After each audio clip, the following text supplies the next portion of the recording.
The third annual Try a Trade show is quickly approaching.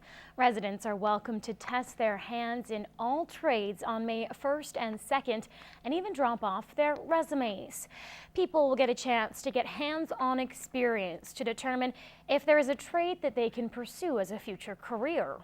The Try a Trade is just to generate interest with the youth that are considering career options coming up in the future. So just gives them a little bit of exposure to all the different trades that are available in Lloydminster. For businesses, it's a chance to talk to potential employees and possibly gain some skilled workers. I know there's a huge need for tradespeople in Lloydminster right now.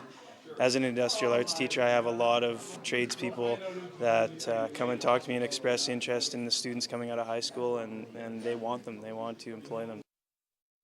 The show takes place at the exhibition grounds, where there will be a career fair on May 1st with the expo the following day. Well, lots of laughs were shared Sunday at the SPCA's annual Comedy Cabaret, along with lots of money raised for a worthy cause. Elise Cox brings us that story.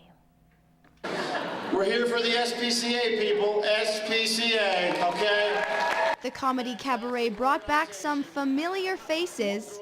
It's for the SPCA fundraiser that I got to be a part of last year, and was an awesome time, and I'm excited to be back. And a new comedic improv group to the border city. There it is. The Lloydminster. Lloydminster. Not Lloydminster, it's Lloydminster. But even as first-time guests, they were committed to the cause.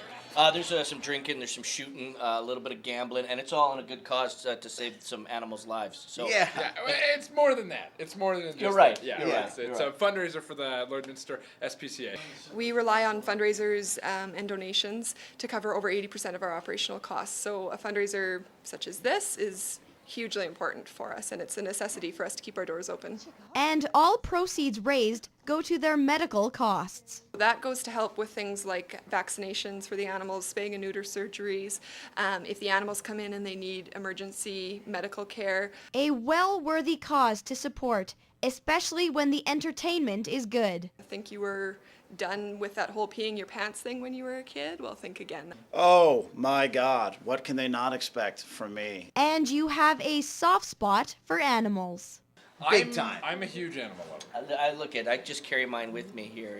The stockade sold out for the event with an attendance of over 600 people.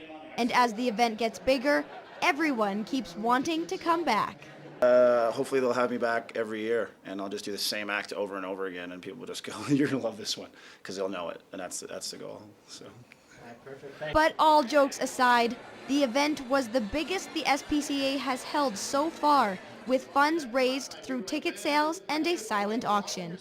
Elise Cox, Newcap News. Coming up, the RCMP respond to multiple high-profile drug busts in the region. Should residents be concerned? That story after the break.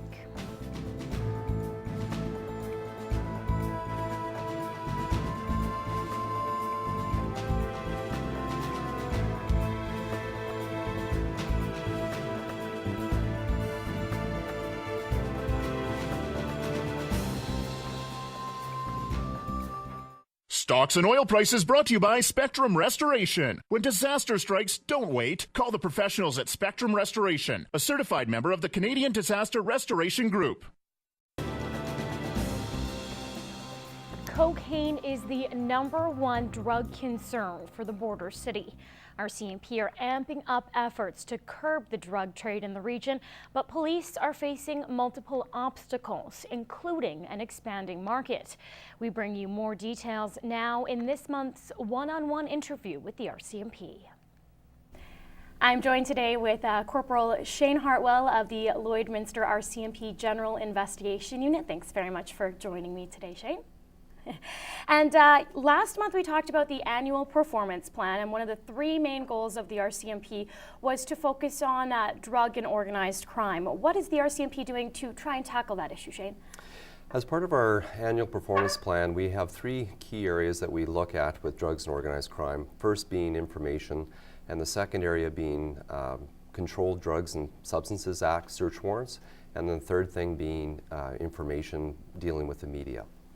And recently we've had a couple of very public events. Earlier in the year we had our drive-by shootings in residential neighborhoods, and just last week there was a standoff in broad daylight. Should the public be concerned by any means? Well, the numbers kind of show that it's been consistent over the last 2 or 3 years, and I think the drug trade has changed a little bit in that we're seeing some from outside of town now coming here and dealing here. But the public really shouldn't be that concerned because the numbers kind of show it's been fairly steady and fairly consistent over the last couple of years. We're up about 9% in terms of drug trafficking from last year, from 2010 to 2011, and we're up about 20% in terms of drug possession charges. Does it show a rise in the actual rate of crime itself, or do you think you guys are just tackling it more that you're catching them? Well, I think what's happening is two things. One, we're being a little bit more strategic, so we're getting information, maybe a little bit more than what we have in the past, and we've been able to be a little bit more strategic in terms of, you know, who we're going to tackle and when we're going to kind of tackle it. And the branching out outside of Lloydminster, is that something you guys are just catching on with? You said that it's actually people outside of the city coming in now, or? Well, what's kind of happening is we're seeing a bit of a shift in focus where it used to be the old boys club within the city of Lloyd that used to kind of run Lloyd, and now what we're kind of seeing is some movement in from outside. So we're seeing some people coming in from, for example, Bonnyville, Elk Point, Cold Lake, Edmonton area, Wainwright, kind of coming here, and they're trying to gain a piece of the market type of thing, right? And like you said, information is a big key. How important is the public in getting you guys that information, and how can they help out? Right, certainly. Without information, we can't do anything, and we certainly rely on a lot of tips that we do get from the public, whether it be through Crime Stoppers or whether it be through an anonymous call simply to the detachment or to our unit, and or people within the drug trade themselves have come forward a lot of times and have raised concerns with what's going on within the drug trade and have helped us out. So at the end of the day, we'll take information from wherever we can get it, and we'll certainly try to act on the information as we can. So if the public sees anything suspicious, they should just try and give you guys a call? Absolutely, either us or Crime Stoppers. Well, thank you very much for joining us, Corporal. That was Corporal Shane Hartwell with the Lloydminster RCMP.